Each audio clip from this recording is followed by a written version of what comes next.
immer Zeit für Eierlikör. Immer, ja. Warum lachst du da? Oh, heftig, ey. Leute, schaut mal, wer da auf der Straße Alter, ist das euer Ernst? Guten Morgen hier aus dem wunderbaren Mittelschweden. Ich habe die Ehre und darf einen neuen Vlog anmoderieren. Wir gucken uns hier ein paar Sachen an, aber ich zeige euch jetzt erstmal unseren Stellplatz heute. Irgendwie haben wir das Glück, wieder alleine zu sein. Wir stehen hier an einem See. Es ist wunderschön hier. Guckt es euch mal an. Die Mädels sind schon baden und ich gehe jetzt auch mal an die Badestelle.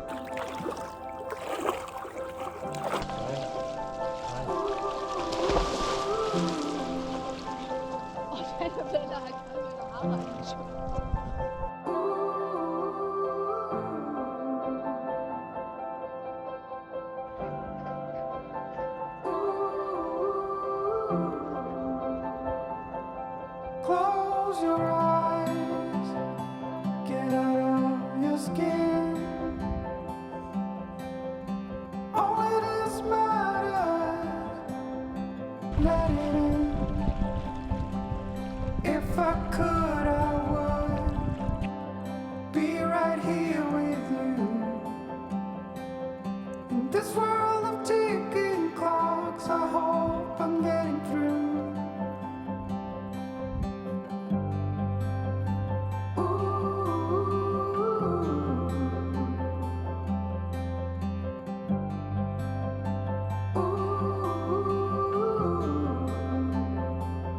So close your eyes. Do you feel the same? Only thing that matters without change. I will let you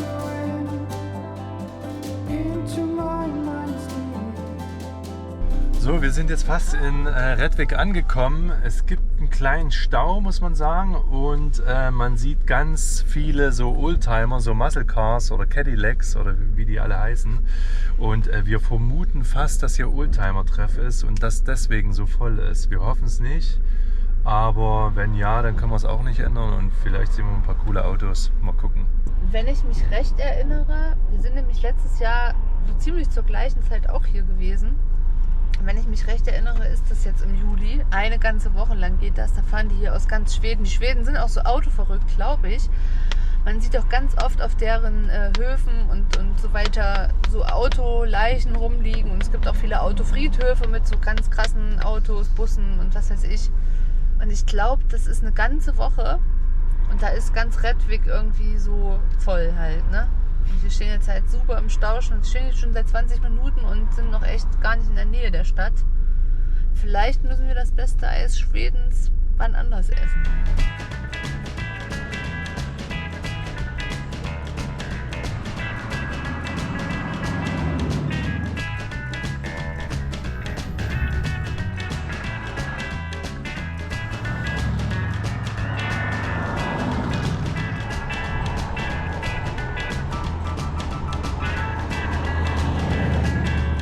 Wir sind jetzt in Rättvik angekommen.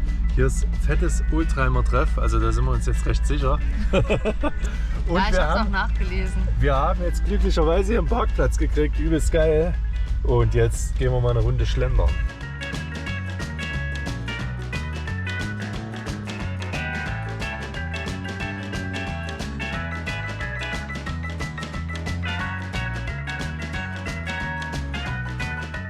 Einmal im Jahr verwandelt sich die kleine Stadt Rättvik in eine übelste Klassik-Car-Metropole. Nicht wiederzuerkennen, sonst ist es hier eher verschlafen, aber jetzt steppt hier total der Bär. Richtig cool. Es gibt hier sowas wie so eine kleine Art Street-Food-Festival. Allerdings muss man sagen, es ist doch auch recht kostspielig. Also wir haben jetzt hier vorne eine Langosch-Bude gesehen. Eigentlich gehen wir da nicht dran vorbei. Ich weiß auch gar nicht, was das jetzt derzeit auf dem Weihnachtsmarkt oder so kostet, obwohl wir das... Chrissy, was haben wir denn bezahlt auf dem Weihnachtsmarkt in Wittenberg für einen Langosch? Ich glaube 8, 9 Euro ja, oder sowas. Viel, ja. Aber hier kostet es 13 Euro. Genau, das ist die einfache Variante und dann aufwärts. Und jetzt gucken wir mal, ob wir noch irgendwas Schönes finden, wo wir uns jetzt durchschlemmen können. Das ging jetzt irgendwie schneller als gedacht. Ich konnte mich gar nicht entscheiden. Für dich gibt es hier eine fruchtige Variante, Ja. Joghurt, Himbeer Ja. und Erdbeer. Hier gibt es Schoko und Erdbeer und für mich gibt es Eierlikör. Und hier oben, das ist glaube ich Oreo oder sowas auf jeden Fall. Ist es schon Zeit für Eierlikör, ja? Es ist immer Zeit für Eierlikör. Immer, ja, okay. Das sieht brutal aus. Gib Auch mal her das jetzt so das geil. Ding. Mega. Boah, Hammer. Wahnsinn. Himbeer ist das, ne? Aha, Ja, die sind so gut, die Dinger. aha. Was kostet ein so ein Eis? 2 Kugeln in der Waffel. Boah, ich habe bestimmt jetzt ein Eisbad. Mhm. 2 Kugeln in der Waffel, 51 Kronen. Also so 5 Euro, 4,50 Euro okay. oder so. Aber Ja, es sind gut. Riesenteile. Also Ist schaut euch teuer, das sind Eis an. aber riesengroß und schmeckt richtig gut. Also es ist wirklich, ihr Also müsst das richtig machen. gut. Macht das. So groß ist das Eis.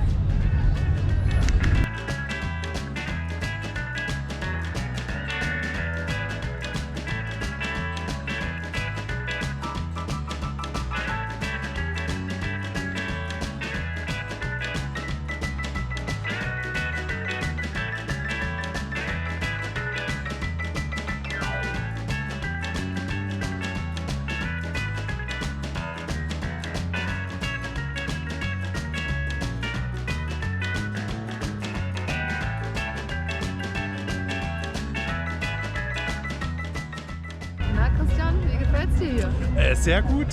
Schöne Sollen wir dich hier Rock'n'Roll-Musik. lassen? Wir lassen dich hier und holen dich morgen wieder ab. Kannst mal so richtig essen. Ja, schön. Nee, ist wirklich geil, muss man sagen. Ist cool.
Wir haben das zweite Eis heute, weil der Tag doch sehr lang ist. Und es ist einfach hervorragend. Blaubeere, tipptopp.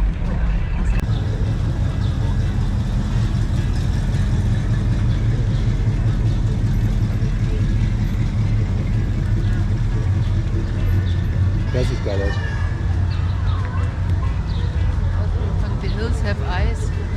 Oder irgend so, ich weiß nicht, was für ein Film das war. Ich glaube, The Hills Have Eyes.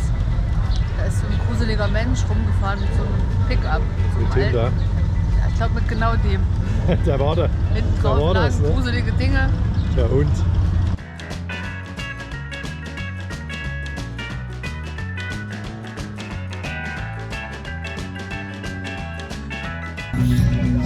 Das muss Funken schlagen, oder was? Das muss Funken schlagen, ja.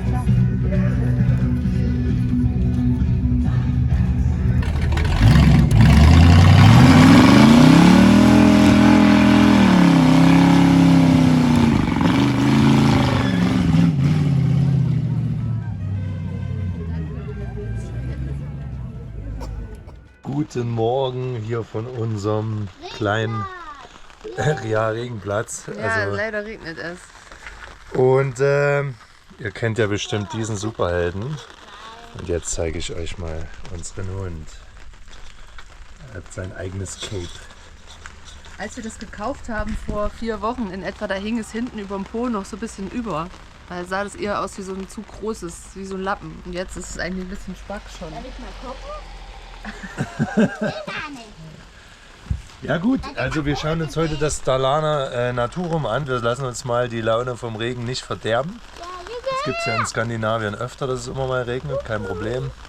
Und schaut mal, wie es da ist.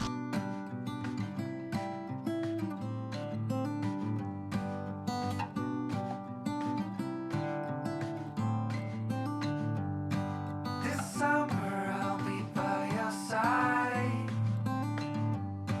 A wonder that you can't describe.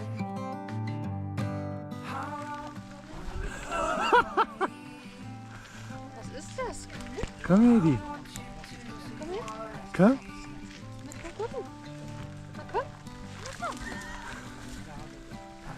Hast du Angst oder wie? Ja, komm her.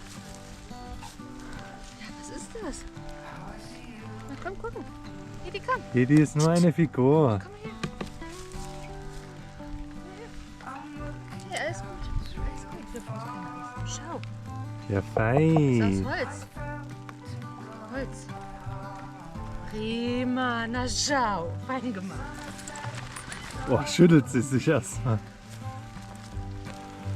Many ways it's great up here. Summer life goes on. Stars when you're gone. In this lonely place, I still see your face. I go round and round until every sound is a symphony from my heartbeat.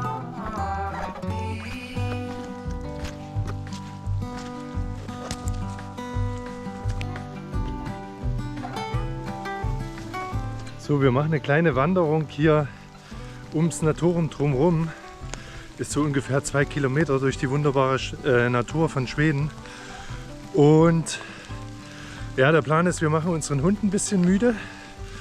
Und dann kann er ins Auto sich ausruhen und wir können ins Naturum gehen. Und es regnet zwar, aber es ist relativ mild, also kein Problem. Und der Regen ist ja auch der Grund, warum hier alles so schön grün ist. Das muss man ja auch mal sagen.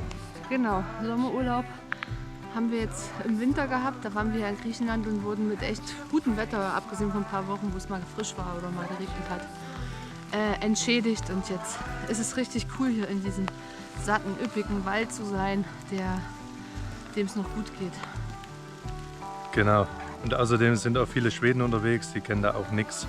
Genau. Deswegen. Das ist halt so. Wenn man nach Schweden fährt, ist es immer auch mal nass.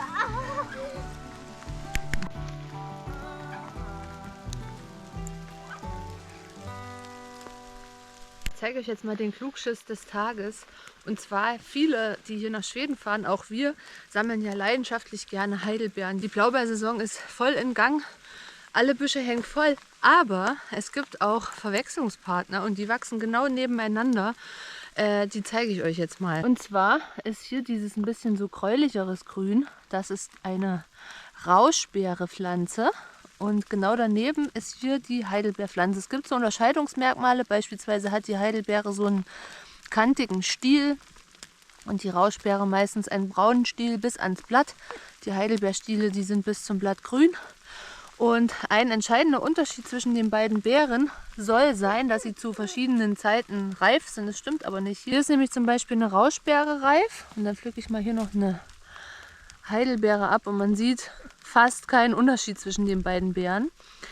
Und jetzt kann man halt Folgendes machen, wenn man es jetzt ganz sicher wissen will. Die Heidelbeere enthält ganz viele Anthocyane, das sind diese roten Pflanzenfarbstoffe. Damit schützt sie sich selbst vor Insekten und was weiß ich, Sonneneinstrahlung und so weiter. Die wirken stark antioxidativ. Und die Rauschbeere hier genau daneben, wenn man die aufmacht, die hat das nicht, die ist von innen weiß. Also wenn man ganz sicher gehen will, ob der Strauch jetzt eine Heidelbeere oder ein Rauschbeerenstrauch ist, dann sollte man da mal in die Beere reingucken. Die gönne ich mir. Die gönne ich mir auch. Es ist nämlich so, dass obwohl die Rauschbeere heißt und es so ein paar Berichte gibt aus, ich glaube, Russland oder so, dass Leute nach Verzehr von größeren Mengen irgendwie wie berauscht waren, ist von wissenschaftlicher Seite noch kein Gift gefunden worden, das da tatsächlich drin sein soll. Das heißt, wenn man hier so eine Beere mal aus Versehen mit isst, ist es wahrscheinlich nicht so schlimm. Mal gucken, ich melde mich später nochmal, ob ich es überlebt habe. Und dann gibt es hier noch lustigerweise auch die dritte Variante von so blauen Beeren. Die Krähenbeere, die wachsen aber an ganz anderen Sträuchern. Das sind zwar Blätter, aber es sieht fast aus wie so ein Nadelgewächs. Das sind Krähenbeeren und die haben aber auch weißes Fruchtfleisch. Wenn die Zunge und die Hände nach dem Verzehr schön blau sind, dann habt ihr alles richtig gemacht.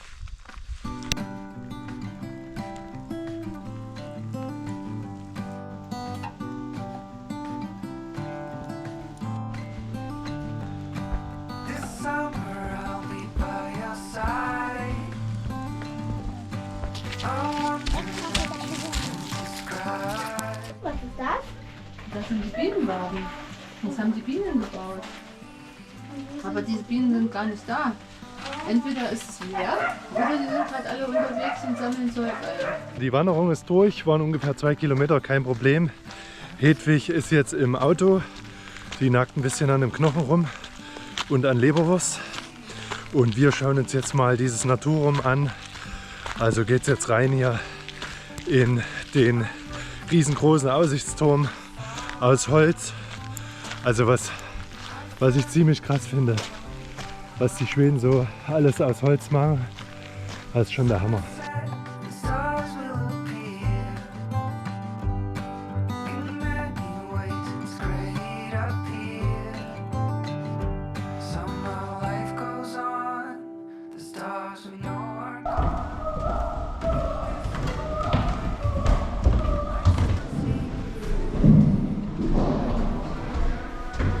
Das scheint hier echt komplett Holz zu sein, der Turm. Wahnsinn. Hast du die Treppenstufe mitgezählt? Nee.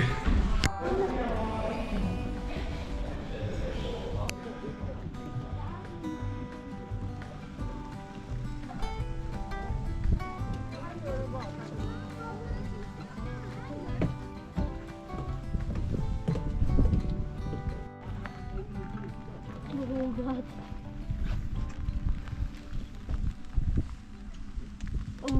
Wie geht's dir denn hier oben mit deiner Höhenangst? Sehr gut, ich halte mich hier an den Hölzern fest. Sag mal ernsthaft, hast du Probleme hier? Nee, weil das alles eingezäunt ist, deswegen, deswegen geht's. So, wir machen jetzt einen Wettrennen. Wer schnell unten ist, wir Treffer oder Chris im Fahrstuhl? Auf die Plätze, fertig, los. Jetzt fährt er tatsächlich hoch. Ich weiß gar nicht, ob der überhaupt in Betrieb ist hier. Mal gucken.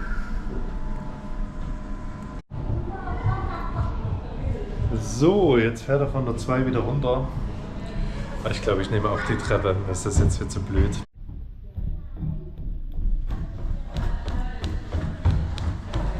Wir sind jetzt durch, wir haben es geschafft. War schön, also trotz Regen, trotz dass man nicht so eine gute Aussicht hat, aber war auf jeden Fall schön. Ja, ich finde es aber jetzt trotzdem schön, dass wir wieder in unseren muckeligen Bus reinkommen, weil wir sind jetzt komplett nass und es ist so ungemütlich draußen. Und da ist es dann immer besonders schön, wenn man wieder ins Warme kommt. Ich freue mich. Oh, hier ist auch gut was los, trotz des schlechten Wetters. Die Schweden sind alle da. Ich bin gespannt, was Hedi macht. Hoffentlich ist die entspannt. Ich zeige euch mal, wie die sich immer freut, wenn er zurückkommt. Da sitzt sie ganz entspannt. Und jetzt dreht sie sich durch. Hallo, hallo Hedi, hallo. Ich gebe euch mal einen Tipp, wo es als nächstes hingeht. Wo ist die andere? Wo ist die andere Hälfte? Ja, wir haben hier ein bisschen ein Problem und jetzt gucken wir mal, ob wir ein neues kriegen.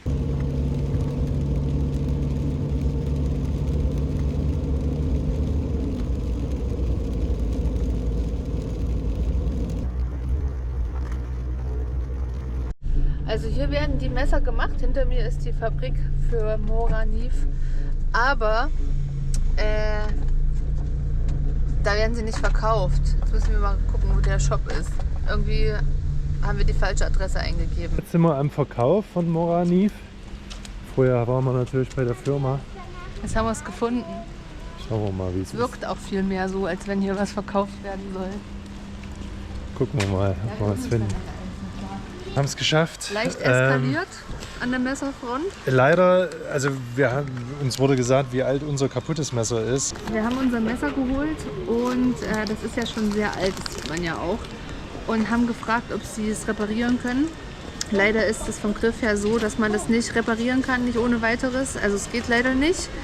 Aber sie hat in den alten Katalogen, die sie online haben, nachgeschaut, von wann es ist. Und wir haben herausgefunden, es ist von 1965. Das heißt, das Messer ist fast 60 Jahre alt geworden. Leider wird es nicht mehr älter. Vielleicht kann man damit noch irgendwelche Betoning-Dinge machen. Oder so, keine Ahnung. Es ist wirklich ein bisschen traurig, aber auch die Messerscheide hat ja schon gelitten. Die habe ich hier so ein bisschen dullihaft repariert. Aber ja, ist auf jeden Fall echt krass zu wissen, dass wir so ein altes Messer dabei hatten, was jetzt durch eine neue Generation ersetzt wird, die hoffentlich auch 60 Jahre hält. Zeig mal, was hier abgestaubt wurde.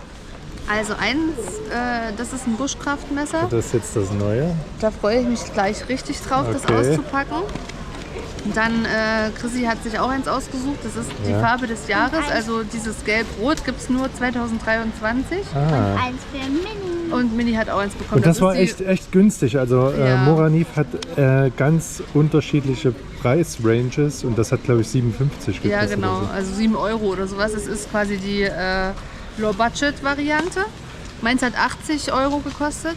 Und das hier ist ein kleines Schnitzmesser. Und das Coolste ist, ich kann es euch jetzt aber nur partiell zeigen, damit ich nicht zu viel spoilere. Wir haben das mit Name und so einem kleinen, ich weiß nicht, ob man es jetzt sieht, meinen dreckigen Blaubeerfingernagel sieht man wahrscheinlich. Warte mal. Eingravieren lassen. Genau, wir haben hier den Namen und so einen kleinen Regenbogen. Den konnte man sich aussuchen, eingravieren lassen. Ja, das ist echt cool. Es das hat irgendwie 5 Euro gekostet und man konnte da auch zugucken bei. Das war echt cool. Und ja, jetzt sind wir ausgestattet. Nach unserem Messerkauf sind wir jetzt auf den Weg in Richtung Westen.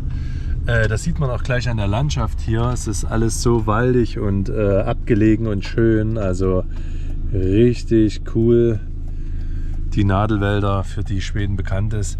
Und wir fahren jetzt Richtung Fulufjellet Nationalpark und da wollen wir eine kleine Wanderung machen.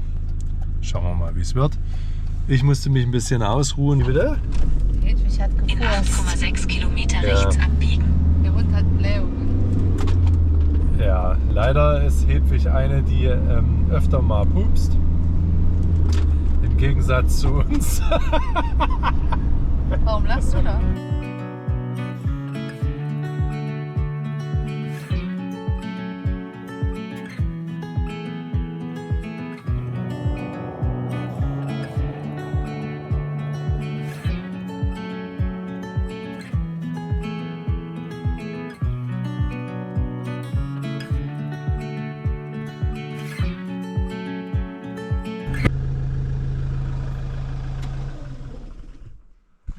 Oh, heftig, ey.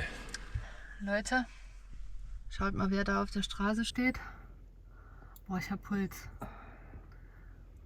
Das ist das erste Mal, und wir sind wirklich schon sehr oft in Schweden gewesen, dass wir das erleben. Oh, guckt euch das an, wie geil ist das bitte. Ich habe jetzt einen Motor ausgemacht, jetzt ist er natürlich hier ins Gebüsch gegangen. Okay, wir können Wir weiterfahren. können weiterfahren, er ist weg. Jetzt ist das Licht ausgemacht.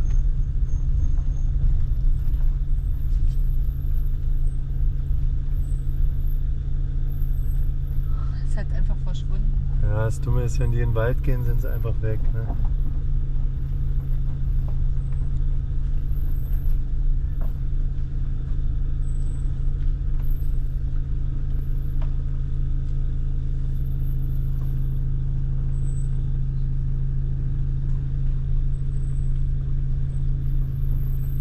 Und weg war er. Ich fand das ja immer so krass schon bisher, die Vorstellung, wenn wir so Losungen gefunden haben, ganz frische und so weiter oder Spuren, wie am letzten Stellplatz haben wir am nächsten Morgen im nassen Schlamm eine ganz frische Spur gesehen, dass wir nur wenige Meter von denen getrennt irgendwie stehen und vielleicht laufen sie sogar nachts an unserem Auto vorbei, ohne dass wir es merken. Und habe immer gedacht, wir haben nie einen gesehen, nie haben wir mal einen persönlich sozusagen getroffen. Und heute war es endlich mal soweit. Wir haben uns jetzt minutenlang angeschaut, bevor er dann ganz gemütlich ins Unterholz getrottet ist und eben einfach ja unsichtbar geworden ist. Also Wahnsinn. so ein großes, das ist so unglaublich, das ist so ein großes, majestätisches Tier. Das ist nicht irgendwie so ein kleines Reh oder ein Hase, sondern so ein Riesenteil, das einfach verschwindet im Wald und auch richtig schnell laufen kann durch diese, ich weiß nicht, ob ihr schon mal in Schweden wart, es gibt sehr oft so große Steine und Felsen, dazwischen dann solche Ritzen, wo man so mit dem Fuß auch leicht umknicken kann und so. Und es ist super schwer da zu laufen und die können da einfach durchrennen und das macht ihnen gar nichts aus. Also echt richtig heftig. Mal Flugmonument. Ich glaub,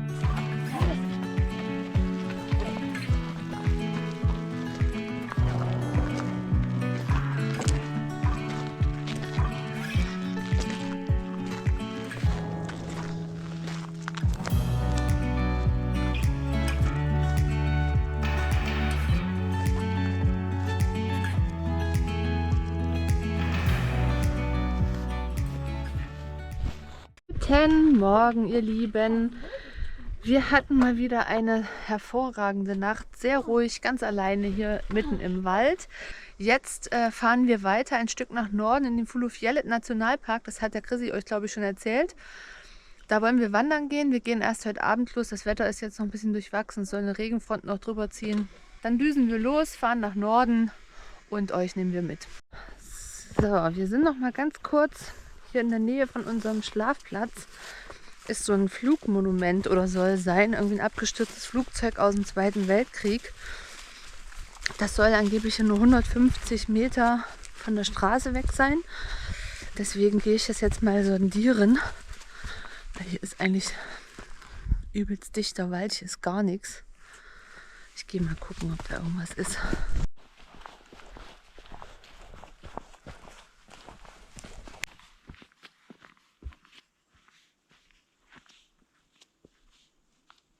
Okay, das ist es. Das ist wirklich nur ein kleiner Fußmarsch von der Straße weg, hier so ein bisschen den Berg hoch. Na gut, viel ist jetzt nicht übrig geblieben.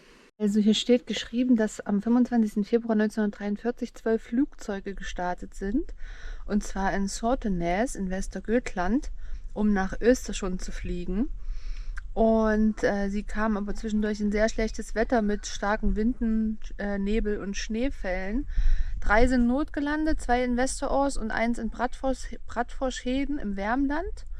3 Flugzeuge sind tatsächlich in Frösön angekommen, was in Östersund ist. 1 ist in Värmland abgestürzt, da sind 2 Mann gestorben. Und von einem hat man komplett den Funkkontakt verloren, hat gehofft, dass das auch notgelandet wäre. Allerdings ist es dann Mitte März gefunden worden. Nee, das stimmt nicht. Am Freitag, den 16. April 1943, haben dann Waldarbeiter hier das abgestürzte Flugzeug gefunden. Genau, was steht hier noch? Das wurde dann abtransportiert und ja, hier steht dann noch so ein bisschen was für die ganze Geschichte dazu. So sahen diese Flugzeuge aus. Und diese beiden jungen Männer hier sind bei dem Absturz ums Leben gekommen. Was sagst du, Christian, zu dem spektakulären Wrack? Ja, also interessant auf jeden Fall. Na ja, gut, man sieht jetzt nicht mehr viel, also die ganzen Reste noch. Aber es steckt ja immer eine Geschichte dahinter, ne? Ja, es sind halt Leute ums Leben gekommen. Deswegen ist es schon schön, dass sie das jetzt hier ehren als Monument. Aber es ist jetzt kein krasser Platz oder sowas im Sinne von, wo man jetzt irgendwie so einen übelsten Lost Place hat oder sowas. Liegen halt einfach ein paar Teile noch da. Und diese Gedenktafel, die nochmal informiert über das ganze Geschehen. Genau. Dann fahren wir mal weiter. Lockt mich hier drüben noch ein Weg an. Da ist so ein Weg runter. Gucken, was das ist. Da ist nämlich so ein Schild da am Baum dran. Das sieht irgendwie cool aus. Schauen wir mal. Kuhtasteln. Da hinten sind Häuser. Was ist das hier? Okay. Warum steht da lebensgefährlich dran? Was passiert hier? Ich habe irgendwie das Bedürfnis, doch wieder wegzugehen. Da unten sind auch noch Hütten. Und so eine Art Käfig. Okay, ich glaube, das ist nichts für uns. Irgendein Zeugen Jehovas Bude und mit einem lebensgefährlich Schild. Lebensgefährliche Anlage. Da ist irgendwas drin. Aber was? Ich kann leider gar nicht viel sehen, aber da hinten sind so wie Betten. Hier vorne ist ein Tisch. Es ist super dunkel. Und in der Mitte ist wie so eine Feuerstelle, glaube ich, mit Kamin. Das hat auch so eine gewisse Form, sehe ich gerade hier, der Türknauf. Alter. Alter, ist das euer Ernst? Was heißt die Kids zahlen? Alter, was ist das hier für ein Platz? Leute. Hast du Angst? Nee, ich will hier nicht. Ich will mal gucken noch. Na, da geh noch zum. Ach komm, du hast recht, lass abhauen. Ich dachte, hier geht's noch irgendwo hin. Vielleicht so, die Schweden haben hier sehr, sehr oft so einfach mitten in der Natur so Badeplätze. Da ist oft eine kleine Feuerstelle und solche Schlafhäuschen, wo man drin pennen kann. Wie so kleine Notshelter. Und ich dachte, sowas ist hier für die Wanderer von da. Aber Wir sind hier die Holzfalle. was ist das denn für ein kranker Scheiß? Wir sind hier die Holzfalle zu groß. Ey, das gibt's ja gar nicht. Das habe ich erst gar nicht gesehen. Wir haben beschlossen, dass wir jetzt mal nachlesen müssen. Offensichtlich besteht da ein Bildungsbedarf bei uns. Ich weiß, dass die kein Weihnachten feiern. Kein Weihnachten und kein Ostern und kein Geburtstag. Ich habe zuletzt in einem Krankenhaus Nee, gearbeitet. Ostern vielleicht, aber keine Geburtstage auf jeden Fall. Ich habe zuletzt in einem Krankenhaus gearbeitet, wo speziell diese Zielgruppe behandelt wurde. Weil das ist ja auch ein bisschen schwierig mit Bluttransfusionen und so weiter. Also ein bisschen was weiß ich auch. Aber warum man solche Türklinken nimmt, Ich habe Breitwegericht gefunden. wenigstens haben wir breitwegerig gefunden. So, los jetzt.